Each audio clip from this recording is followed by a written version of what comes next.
Check this out.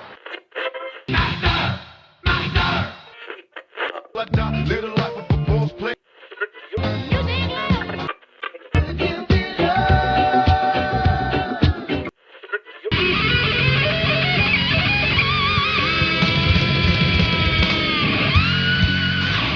Hello everyone, welcome to this very special podcast today.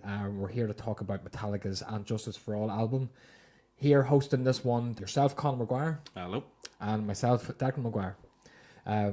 This one, it really strikes a chord with us. We're big Metallica fans. And we're really, I can say it right away at the start of this podcast, this is my favourite Metallica album. I don't know about yourself, I think we're favourite Metallica album and favourite album altogether. Okay, right.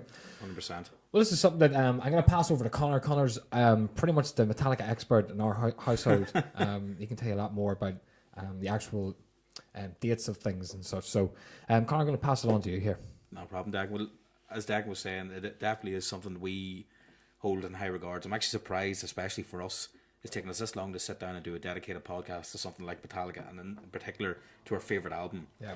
Well, as I said, it definitely is my favourite album of all albums. I hold a lot of albums in high regards. Things like Physical Graffiti by Led Zeppelin and maybe in So Far So Good So What by Megadeth would be up there in the top. But for me, Rust in Peace would be up there.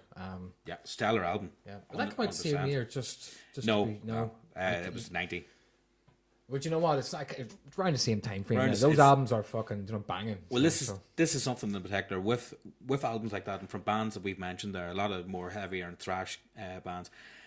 There was this unique period as well around 86 to 91, 92 and stuff, where a lot of these bands like Metallica, Megadeth, Slayer, Anthrax, Testament, and Overkill, and Pestilence, everything, all these bands with Violence, everything was coming out. Yeah, they come out with all their best shit. All their best shit, exactly. Usually with 3 albums each around about that time. And there usually is that trio of albums that everyone has.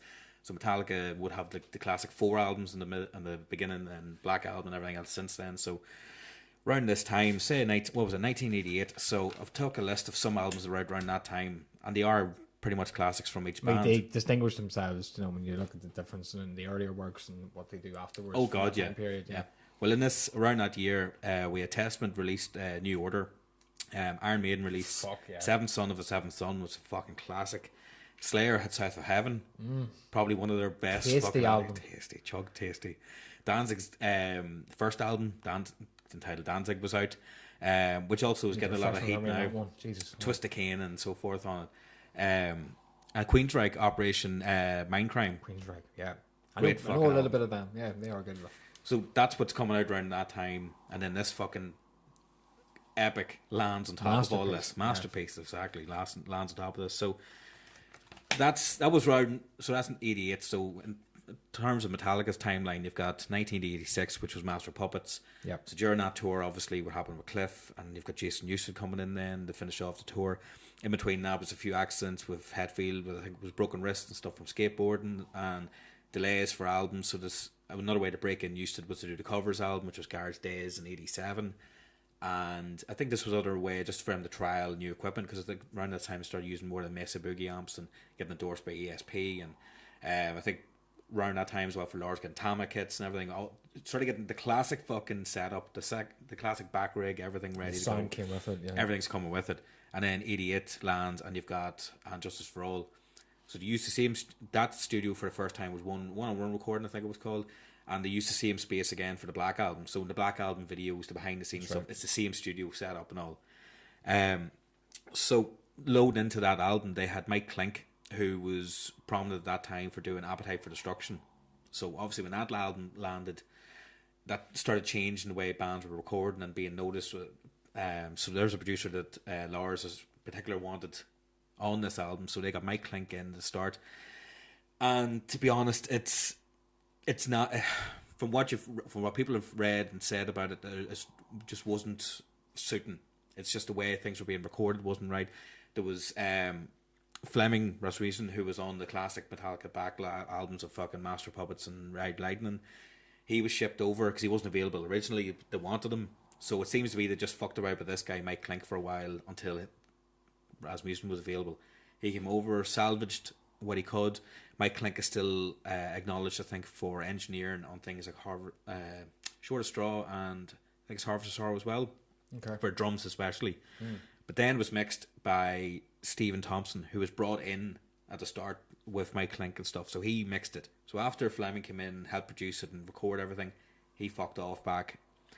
Stephen Thompson is the one who instigated the whole thing and mixed it, where all you hear is the mics on the kit. There's no room mics for the guitars or drums or anything. Everything's right So that on. explains That explains what we get the, at the end of it the all. taste. Yeah, it's just a muddle of a bit of a mess. But to be fair, coming out of all that, and regardless of the sound of the album, it's the fucking songs themselves that have tested. quite unique sound, Oh, and then it's got its own character. Yeah, Especially compared to the other albums, where Red Line was very reverb heavy, Master Puppets was tighter, used a lot more, fucking about with stereo to mono and tracks and stuff as well. There was less of that. There was less of that messing about, really, when it came to the Justice. To be honest, it seemed to be solid. The only tweaking and messing about, it seems to be, is Eye of the Beholder. When you hear the vocals, sound very almost like like the microphone's underwater or something. Yeah, Sounds yeah, yeah. odd, but Yeah. they were going for something different for that one track, which was odd. And apparently, I think that was the first track that they mixed for the album to test that. So maybe right. Okay. it's just strange, but there's a little bit of just of a history. So you can see some of the back, how muddled it was at the beginning for this, but also some kudos as well to Stephen Gorman, because that artwork is just, it's one of, I think besides the songs itself, that artwork has helped it stand this long. It's 30 years on, it's still iconic looking. It's adorned in our fucking studio here. It's almost like Poignant. as things. I mean, as the decades go on, more things kind of politically get heated, and you kind of look at the choice of the choice of lyrics in these songs, the direction they wanted to go in. I mean, you just have to read through a lot of these songs are very politically, out there. I mean, at the time, you wasn't seeing a lot of bands wanting to push that kind of message, you know. So whenever Metallica's presenting something like this here, I mean, you just read the lyrics. It relates to today still, so I think that's why it's still relevant, you know. Absolutely, I would definitely say it's one of those albums that, like a lot of Megadeth ones and all as well, will every so often seem to be just as relevant every so often. I mean, you look at some of the things in Rust and Bass or System of Failed or something as well. It just came around every so often. Yeah. War, corruption, political corruption, Imbalance, everything. Yeah, all the seedy shit that goes on. Yeah, I mean, like, kind of reflects in society still today. There's a lot of shit that still goes on. Timeless concept, basically. This point. Yeah, that's why it stands up so well still today, and it's still relevant. Yeah, so here I just wanted to announce something. I'm just trying to get my feet here on this concept, because me and you have not actually done a podcast in person. This is something that we have to announce actually to say that. Yeah, because every other time it's been with the lads, with the rest of with the lads, or I've been in Liverpool and I've had to do it by Hangout, and it's just a different kind of, you know. Well, this is an idea. This actual idea for this podcast in particular came up. Well, we worked out about 5-6 months ago. We wanted to do something that we can do in person, because we're so passionate about this particular album and this idea of doing a Metallica podcast that it would only work because we like to just chime in whenever we get a buzz for something. So it does work for doing it in person, because because we're very similar in our taste, everything we've doing these podcasts, especially when it comes to music as well. Like, this is an album that for both of us has always been there, for whether it's playing our own instruments and all as well, or between editing. I'm sure it's come up, and we've all done versions of music videos from this. And yeah, I mean, like, so it's strange how this album does relate to a lot of our passions, right? So between our attire as well. I mean, we've all got the t-shirts and that's it. Yeah, and like, I mean, I support the album by hanging up a banner. You've probably seen in the studio. There yes, that's right. So like that's pinned up in Liverpool, so I took that with me here. So I think there's been, between in our household over the years, there's been multiple badges, patches, stickers, fucking massive back patches, in the mix posters, t-shirts of this one cover everywhere. I think most people, any fan would of course have that. I mean, you'd have the t-shirt, the toaster, the bath bombs, whatever you can get of these albums. The merchandise everywhere. Oh yeah. No, so like, even talking about that, like, creatively, what we have took from this album. So pass on to yourself. What are the things that, like, can you like put forward, like, what you've done with this album creatively? Creatively, basically anything. It's just to take back. It's something that can be used for timing and just for patience. I like the attention to detail that the album has. So obviously, just take that kind of influence on my own work. But for taking certain things and making something out of it, if that's what you're getting at. I mean, testing audio equipment ages ago for EQ and everything, I would just sample things out of tunes and fuck about and use them Use because this of the album to test a sound from like an amp or something. everything. Or, It would be something as simple as that because of how unique the sound is of this album. If you can make the speakers and everything else sound 100% with just on Justice on, because it's my favorite album. Obviously, I'm going to test speakers and shit to that. When you're testing out a car for the first time and Justice going on, it's a road album as well. So obviously it's going to work. So every excuse to test it. To be fair, I mean, if I'm going to put someone on to Metallica, I would probably tell them, Justice. See, in your like, whenever you did any earlier work in like in university or anything, or have you ever sampled any tracks off this album for any projects, or were you allowed to use any like? There was bits out of To Live As I Die that I've used in a couple of videos we did in university, but again, that's just your. I mean, that's your filming but that's your passion. landscapes. You know what I mean? It's like I gotta take like, and it shows, you know, in your art forms and stuff. It's like this person's not only displaying his way of editing, but he's also sampling some of his favorite works, and then Metallica, it kind of seeps in your creative stuff somewhere, you know. It does. Funny enough, it's this album that kind of like touches on a couple of things. Like I know that we would pick certain tracks from this album to whenever we used to play music. Like we were in our own band and stuff, and we did a couple of things outside of the band stuff even after that. Yeah. But like you would practice and warm up with some of these songs of the album. I know you've recorded. If riffs anything, off this album. it's You know, that point in passion, it's that point in the jam session or anything. You're going right. Now we're just going to whip out. We're going to try and whip out fucking frayed ends or something. Have a go at this. It's like a benchmark. Kind It of is, isn't it? Yeah. It's like, if we can do that, then we're we'd be happy with that. Yeah. Exactly, because of how tight it is. It's and it's just one of those things when you're playing your favorite fucking riffs full whack together. Being able you get to that. get anywhere near it, the you're fucking flying. You're just arrangement of it. You know what I mean? you're grinning from ear to ear. Yeah. So what would be your going forth here, going through the track list itself? What is obviously your go-to track off Go-to it? track. I try to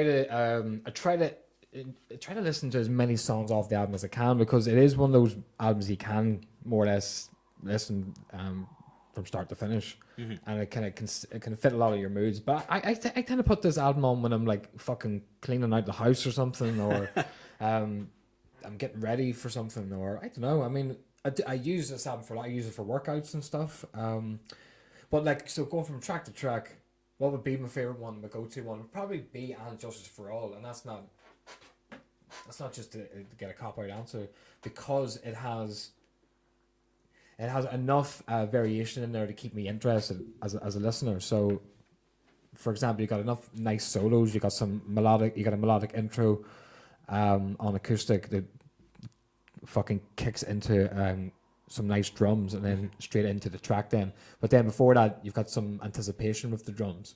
You're getting excited for the song you're about to listen to. I'm gonna get a tap right now. I'm not gonna avoid doing that.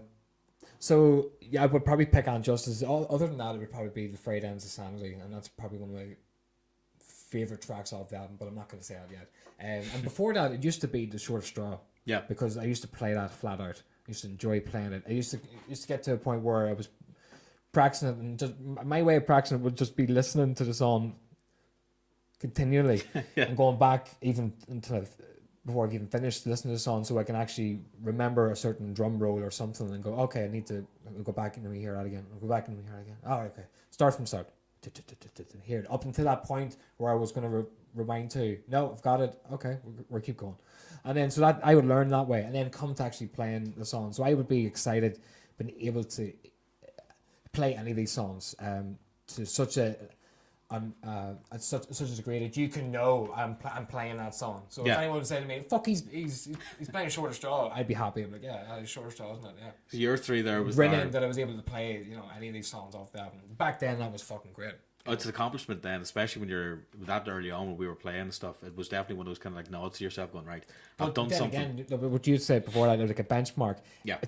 When I at that age, it was like, if I can play this song off the album, I'd be happy. But that's never the case. You always move the goalpost. So you're gonna say it to the next song, the next album you hear, or whatever. So yeah, this is important for me, especially this day and age now. I can look back and, you know, a lot of memories from this album. Sorry, go ahead. But that would be like a go-to song would be "And Justice for All." And yeah, sorry, I've said it. No, that's grand. No, pretty much the same in my case. It's always been "And Justice for All." It's my favourite tune. It's just, For me, it's a great cop out for Memories in Tech, where you'd pay 40p into the jukebox and be able to pick a couple of tracks. And I always picked the 3 longest tracks I could think of. Yeah. So yeah, right. And Justice goes on, Merciful Fate goes on, and fucking Freight Ends or something would go on, or To Live Is Life. So just pick 3 long tunes, stick them on. So, and just as well, just for, because I love me some fucking rhythm guitar. That's my fucking jam. I could just sit and listen to nothing but rhythm tracks, which I've done plenty of times. Yeah, man. Yeah. Just the James tracks and stuff. But do people know that you play rhythm guitar? probably no, but probably now they I'll do. be honest, I've never ever mentioned that in detail. No, But Conor I plays. usually keep myself to myself. But here, we'll tell you what, we'll explain that to people who are listening to us, because I don't know who knows or who doesn't. But like, we've been playing music since what year? Right, early teenagers, 8 years. Right. Well, so Conor and Emmett first got guitars. Emmett, for anyone instigate, is another brother. Yeah, Emmett's in his own band with our other brother, Conor, Adrian. There's a few brothers. Yeah, The big house. So, yeah, but when we were all playing music at the beginning, the 2 lads got guitars first. I had an electric pad, like 4 pad. Was it 4 pads? Yeah, the Yamaha pad, electric drum machine, and like, I made use of it. I was happy to have it. I was grateful, and then I found a way to make it even louder by plugging it into the amp. Yeah. Actually, sorry, I think it was you who figured that out. Actually, you could plug this into. Make it even louder. Yeah. I think man had a fit. She was like, "Oh shit." She was trying to like keep me happy for a while. Like there's a jump kit there until we get you an actual coming jump from kit. that, there was no Injustice at that point. No, I think around no. that time was only where No, we but were like- finding stuff like that. But for us, to be like fair. that's when we started playing music. Like Yes. So There's some background anyway for Yeah. that. But going in for my own favourites, it's not always down to the playing. It's always just more, well, something that it's just a classic track. It defines the album.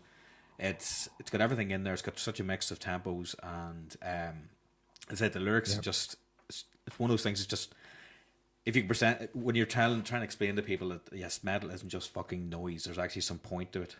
It's lyrics and everything like that you can go. A lot of the misconceptions people have about like heavy metal or Metallica as well. Metallica in general. Oh, Metallica! Oh, you're like, really? Is that what you actually? Well, fair enough. Well, at least there's People Dar's have- Eve to explain. Ignorance is bliss for most people. Ignorance is bliss, but I would definitely knock in "And Justice for All" is my favorite track from it, and it's my favorite Metallica song. It's my favorite Metallica album. Yeah. Well, that's my favorite song. Fucking It's just fair easy dues. enough done for me. After that would be something, obviously between Frayed Ends and Harvest of Sorrow, depends what mood I'm in.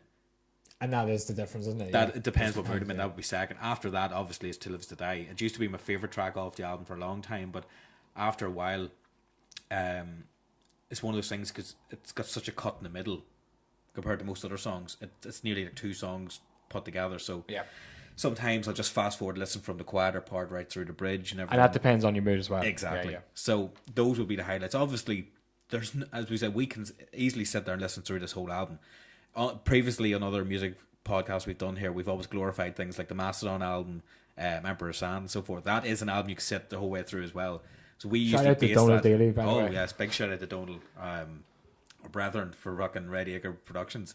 But he, as I said, basically it's a benchmark thing. If you can listen to the album from start to finish, it's instantly on your top list for albums. So I can sit through every single track in this. If you put it on, nothing's going to surprise. It's got to that point. Nothing's going to surprise me anymore. But I'm not going to turn it off. Like if I walked in somewhere, and if I walked in somewhere and one was playing, that might be the only one I'm kind of just like, just not in the mood, because you have to be in a certain mood for that tune. So I think maybe actually there's something we can focus on, because that is one of the main focal points of that album, is that song One.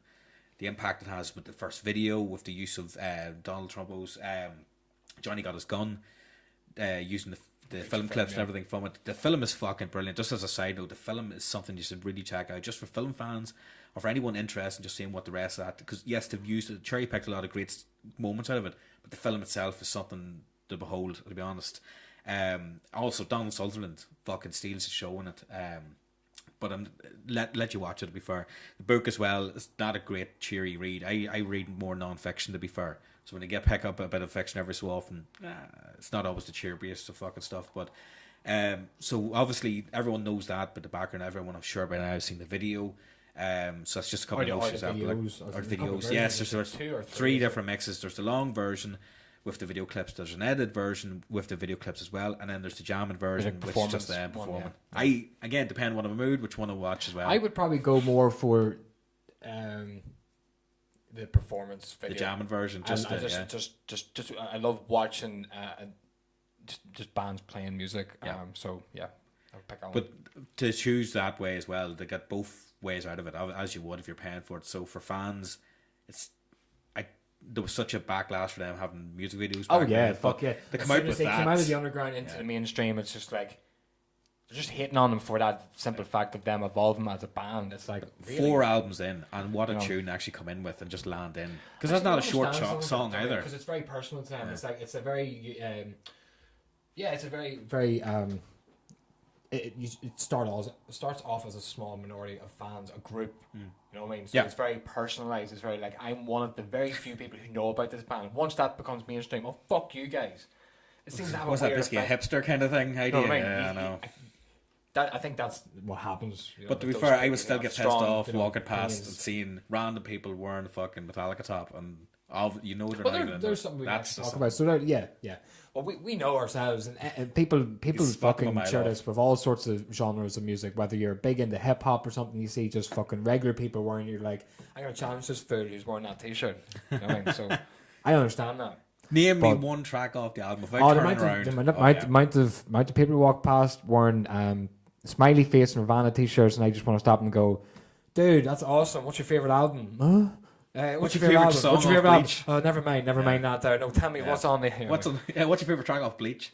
I know, yeah. Oh, Yeah, you that just would want be to interesting. you want to catch them out. But then again, it just shows how passionate you are as a fan, because it's something that you wear with pride. You know what I mean? We're You definitely. I think it's something that people in the metal community definitely do. They wear certain albums, certain tour T-shirts, Yeah. recognizing I was there at this. You know what I mean? So, and you get that kind of caliber of fans, and I used to be one of them.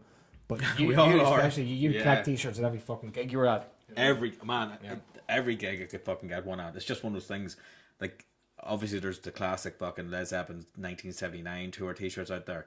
I know that weren't there in 1979, but it's just a classic image. So that one I let aside. But Bypass, okay. they keep on track anyway, because we can just run around sometimes. It's notable as well, actually, the choice of singles for this album when they put it out. Harvest of Sorrow for a single, I was still surprised at. Did not. Oh. One obviously was out single, and Eye of the Beholder. Justice for All didn't get a single, no. I didn't realize that. To be fair, looking at the lengths of the songs, those three are probably the shortest besides Dyer's Eve, but they're not going to put Dyer's Eve out as a fucking single. Think about, mass producing a single, you don't want the fucking longest tracks necessarily. No, but it's a good mix, actually, to be fair. You've got the slower, kind of heavier fucking number of Harvest of Sorrow. You've got one showcasing all their abilities in one go. That's a good mix, yeah. And then Eye of the Beholder, just another laid back kind of one. Yeah. It's different, but I couldn't see you know that what? matched If up. I had that as a single, I'd be fucking pleased. I'd be like, yeah, it's fucking banging. I have that in my collection. Yeah. If I saw it today, I'd be like, yeah. Do you think as well, on top of an just LP or something? on top of just the songs and all they have and the presentation of the artwork and everything, around that time I think another thing that really helped them was the classic concerts, the Philadelphia shows and everything were bootlegged heavily. Fucking and awesome. leading into, What a fucking show. Leading into another way to keep you going is a lot of the live shit box sets and stuff. Seeing that quality of the live shows back then is just fucking insane. So I think a lot of people can look back now and see what was going on at that time. Here's how tight they were. So if anyone ever goes, oh, what's Metallica like? Here's a fucking clip for you. There'll be samples It's for it. always something from that setup. It's like Blackened just for the intro. Or so going along, I don't think there's any track, but I don't even think there's a point going track for it. I don't think we need to give them any grade. I think we're all just agree. No, well, here, let's there is talk a about time. these songs. So we'll go through it then, will we? If you want, go ahead. Starts off with Blackened. What a masterpiece that is. So actually today what we sat down and listened to on YouTube was a Ride the Lightning version of Blackened. I thought was fucking banging as well. Yeah, there's a lot of different mixes. There's a craze going on at the minute where a lot of people are taking the backing tracks and stuff and then re-recording their guitar parts with presets to sound like the old setups and everything. Yeah, there's a It's lot of cool. that. You know Some what? of I them actually are enjoy dead that on. because you want to get as much of this album as you can these days. So because we're still waiting for our remasters, which just got dropped recently, didn't it? Well, yesterday. Or to be, the day before. it's still to be officially Debatable announced, at the moment, but but- not debatable. It's on the way. It's certain with them to be remixed. As I said, the anniversary is upon us. So more than likely they'll tie it in together and announce it. But they did put up a video yesterday on YouTube. Oh, sorry, on Facebook. Yeah. But Showing the Blacken's press. fucking Although, Blacken's fucking awesome. I'm just trying to think of like have I seen there's a good couple of like fan made music videos. That song seems to fit a lot of the war era, you know, between like the Gulf War, and you see a lot of like at that time as well. You see a lot of like invasions and stuff, like the things that have happened in our history. This song seems to reflect a lot of that. You know, it's a very, very powerful song for a lot of reasons. But besides that, because that's just the context of what the song is generally.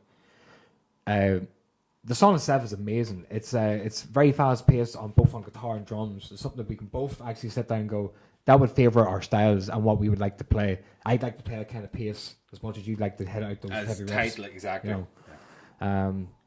Don't have anything else really much to say about Black. I'm trying to think, like, how long will we spend about talking about song here? Because we want to talk about the topic. That's the folly. That's the folly of this. So, well, And Justice then. We'll skip on. If there's anything we want to talk about, we'll get back to it. And Justice for All. Like we said, it's our favourite songs off it's both of our favourite songs off the album.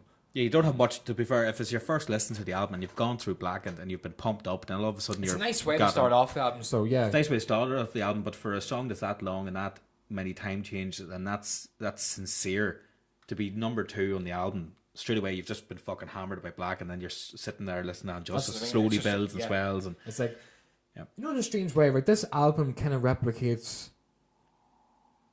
like a requiem, because it ends with "To Live Is to Die," but it starts very. There's a lot of energy to kick it off, right? Mm-hmm. With Blackened, right, and then you've got that sorrowful tone at the end, right? Much like something like Mozart's Requiem, right? I'll explain later on. There's certain, I think Dies Irae is another track in the middle of that Requiem that is very well known when you hear it. That for me, I would replicate something like a shorter song on that album. And just I'm trying to think now off the top of my head, but like to me, like this album does have a lot of that going for it. There were things that the way they made this album can reflect the way like some classical music is put together, especially Ancestors for All. I think that replicates it a lot. In regards to structure, you mean time changes and stuff as well. So Ancestors for All, to me, it's almost like a fucking modern classical piece of music. Well, at that time, anyway. We're coming off basically from that track. Then you've got Eye of the Beholder, which I think is the end then of side 1, when you've got the 4 LPs and everything going on. So you've just got something a wee bit more laid back. I wouldn't say it's been held back in lyrics and everything. It's still daunting. It's nice chugging riff. As I said, it's a bit more simple compared to everything else that's on the album. The same with in regards to something like Harvest of Sorrow, is a wee bit more simple, a wee bit more laid back. It's not as mad with time changes. Yeah, you get a little bit of a break from the fast pace. You know, you need dynamics. You need something like that. Yeah, that's everything. It. So that's the tone now into that album. So we're in track 3 at this point, leading into 1, which is track 4, which again is building up the pace and everything again. From the end of Eye of the Beholder to the start of 1, you get this. It's almost like an intermission. Stops. Yeah. Little break. To get warmed up to the war cannons and fucking. Well, that's as I said. That's basically the same way in the background. Yeah. We get you in that like thing. You know what it's about. You hear a chopper and all. You know it's about war. Just remember, for back then for LPs and everything, that's when you flipped over onto the new side. So new side is starting. There you go. So there is no real pan out. We hear in CDs a wee bit different, but that's basically. But there would have been a break there anyway. Yeah. So turn over then to the next side and we start 1, and it starts off very melodic again. Yeah. They utilised a lot. They seemed to work that out because they had things like Fade to Black and Sanitarium beforehand with the ballady and Call of Cthulhu and so forth with a wee bit more cleaner sounds. So we're more confident at this point. The same kind of formula of the clean verses and heavy choruses, and it just strikes a chord. You're just like it gets your attention because it's like it's different from what you just heard there a minute ago, which was just and then they come right from the middle and everything else is just fucking haywire, fast as fuck. You've got nothing to worry about. What you said earlier on, there's sometimes where you'll skip one because you're not in that mood necessarily. But see, whenever you're in that mood to listen to it, fucking hell, I underestimated one even recently because I haven't heard that song in quite a while. So for me, sometimes I do skip tracks in the album. As much as I said at the start, this is an album that you can listen from start to finish. Fuck yes, yes. It's You just fucking have the epic. choice. You just really need to be in that mood to listen to it. We've But absorbed this for near 20 years at this point, but we're more than capable of flicking through whenever we want to. yeah, but whenever again, like sometimes it's I'll save that song from when I really want to hear it because you need to give it the respect. You know what I mean? I think Give it that's the what I'm time, trying to say, respect. like, because there's so much going on there. Do you know what I mean? And I think it does reflect in that music video as well. Well, you've got Short of Straw coming up straight after that, which Short of again Straw, is going back into fucking more. Yeah, picks up the pace where one That's left off from.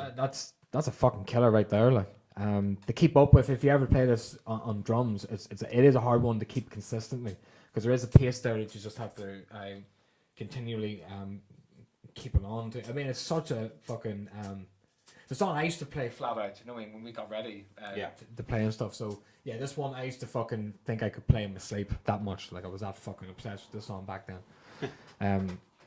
Yeah, fucking. You always requested me to play this song as well when we were practicing back in the day. Like. Just be a way to a lot of ways would just test the kit. Everything was set up right. Yeah, It'd be a good we test. used this song. Yeah, that's right. We did. Just as well as next after that would have been another one we definitely would have been covering whenever we had the chance to. Would have been Harvest of Sorrow. Right. No, we did. Because that's something as well with the fucking drum rolling at the start of everything. Everything's I fucking loved thumping that, as it goes around. So That's a tricky one to get right at the start if you are playing it. Because if I play too fast, it's probably going to make you want to have to keep up, and then but you need to keep that slow. because I think it's slow too riff tempting sometimes to speed up a wee bit, to kind of get right through to the chorus, to the verses and everything, get right into it. Some people speed it up a little bit more whenever they're playing it, especially live versions. I've seen It's a of it, song but that it's just need to lay it it's back a better bit. when it's Yeah. slower. It's almost like the slower you can play a song, the Yeah. better it is. Yeah.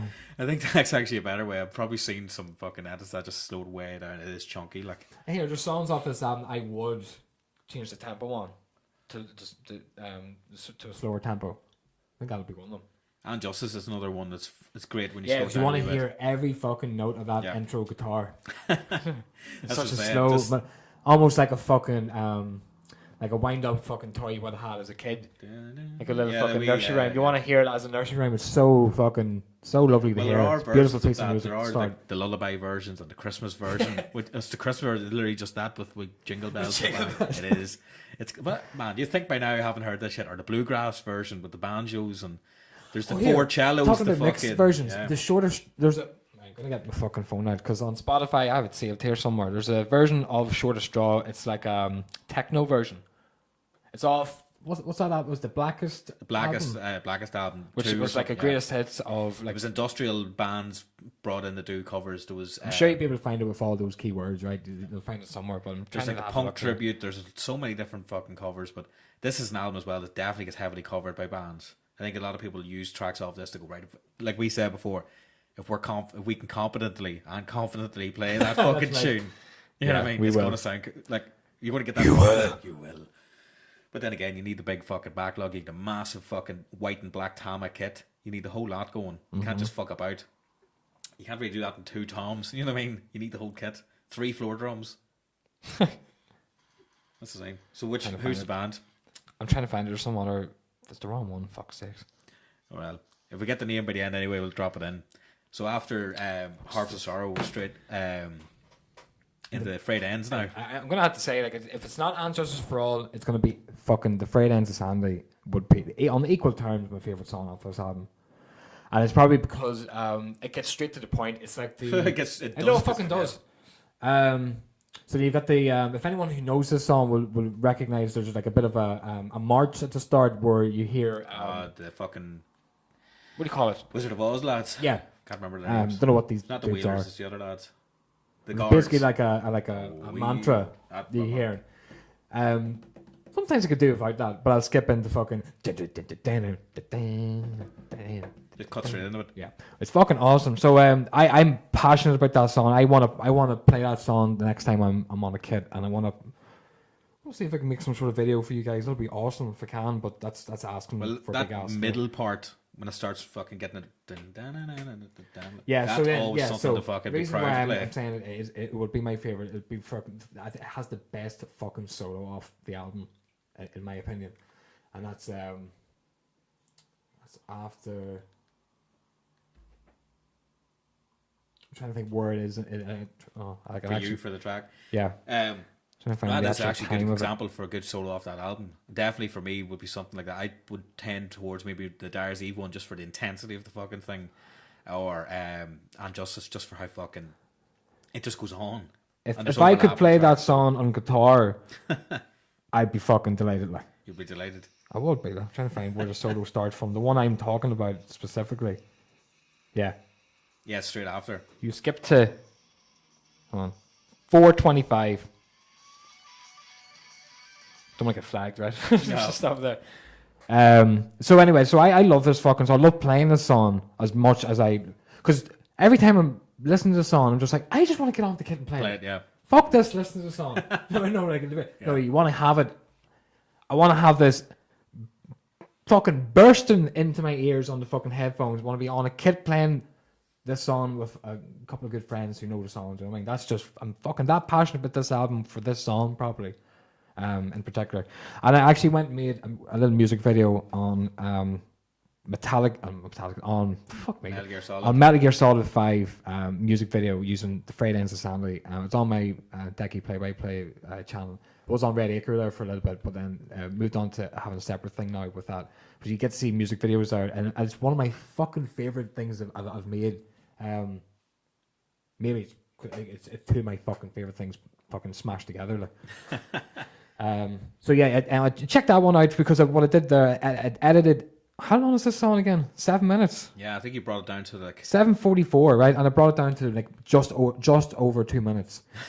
And then that was like I cut out the intro a little bit, and then after like the first verse, maybe the second chorus or something. I can't remember. It chops into the fucking that part of the solo. It just said, and whenever that solo ends, the video ends. You don't hear any of the rest of the glorious song, but.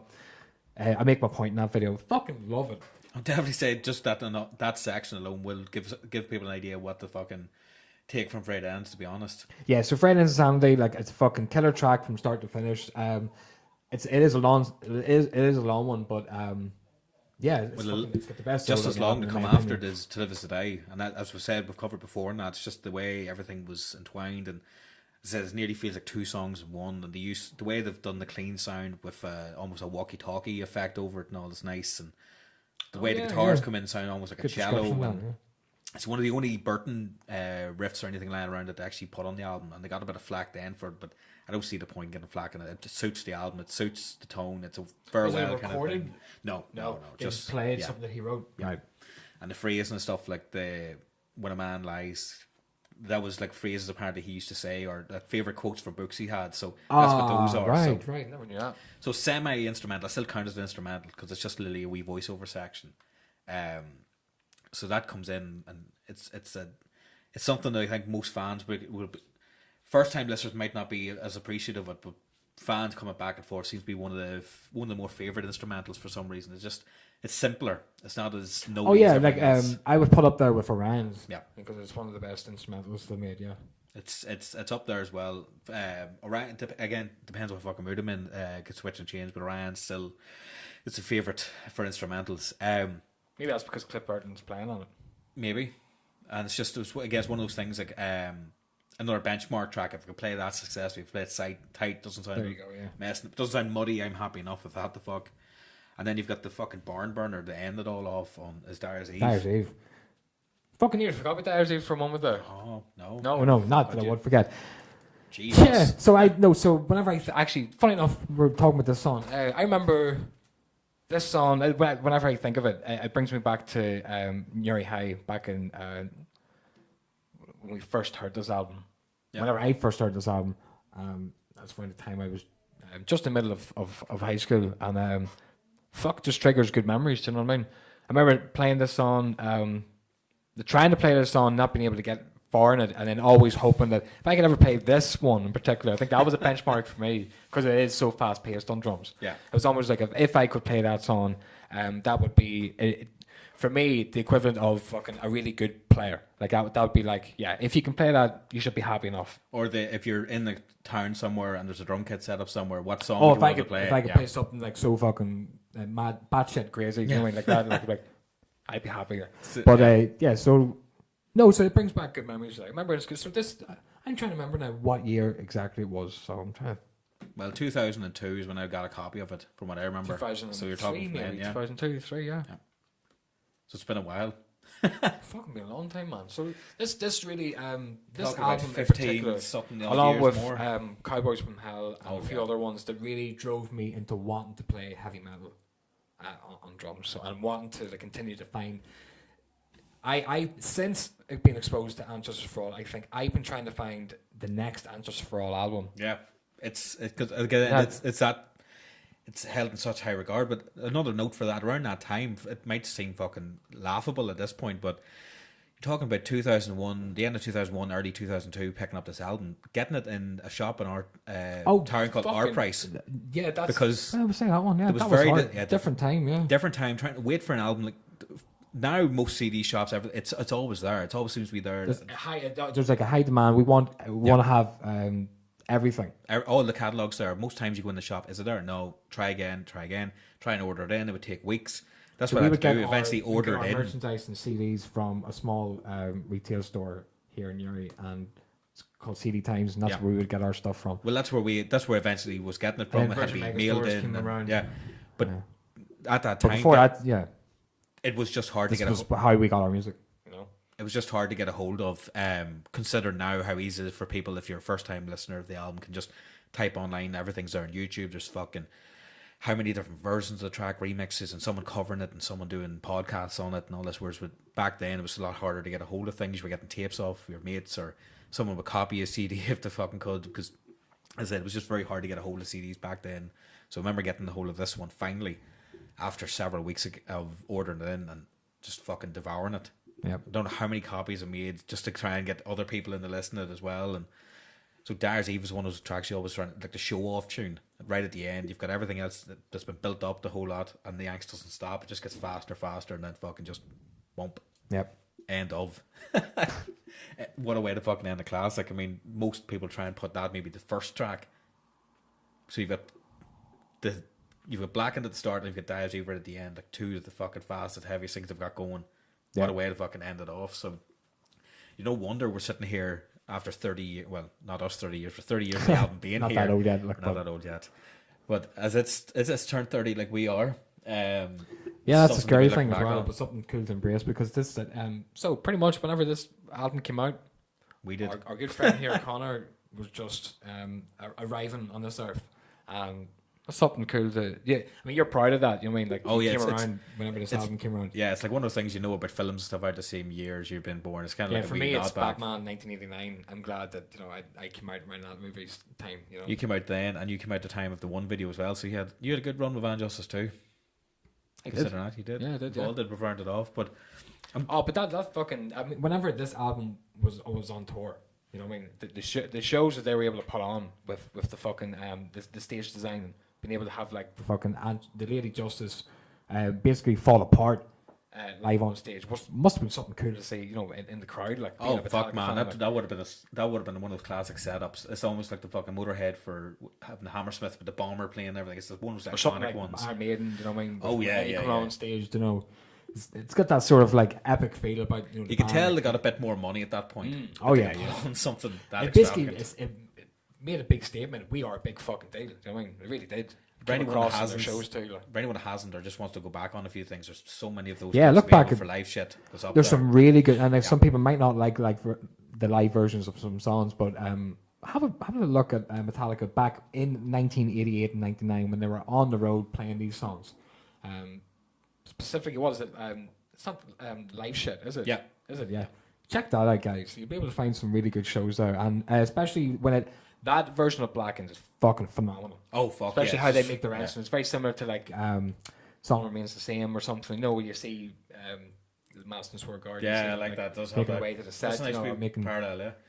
No, it's a solid set list the whole way through. There's nice.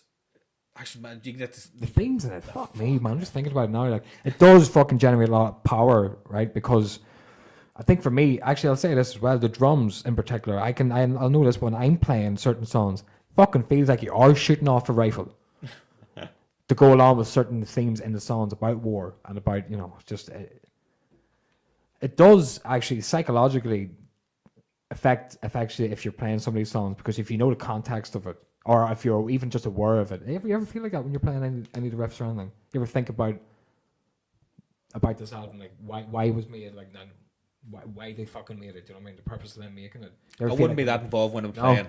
But I kind of do. I kind of get myself way involved in it sometimes. Just like just want to be like fucking engrossed in it. You're just giving it the respect it deserves. I think at that point. But like I like mixing stuff from this album. I like taking little samples of certain riffs and just making my own stuff from. I can take a lot from Manchester Stroll. I think the next bit of homework for us now is to start, because this has been enjoyable sitting there going through Van Justice. I think the next thing for us to do is to start thinking some other classics from the same time period we can start covering. Get any suggestions from anyone else that's been listening to these shows, of course. There's always stuff that we could, like we did with The Shining. That was something that we just kind of like, we had planned for a while. We had the idea of it. We were just sat down. We were to talk about something we enjoy, but there's stuff that people want to know about, want us to specifically talk about as well. We're open for that too. Yeah. Well, I hope you've enjoyed, obviously, this run through of Justice for All. We've been looking forward to doing this one for a while, and maybe we'll do another one when the remastered remix thing comes out. Give a review of that, see how we feel of it. That's kind of coming around the corner, isn't it? That's coming around the corner just in time for fucking Christmas. Thank fuck. Well, thanks very much, everyone, for listening. I've been Conor, and this is Decky Play by Play. Here with Red Acre Productions. I've had a blast.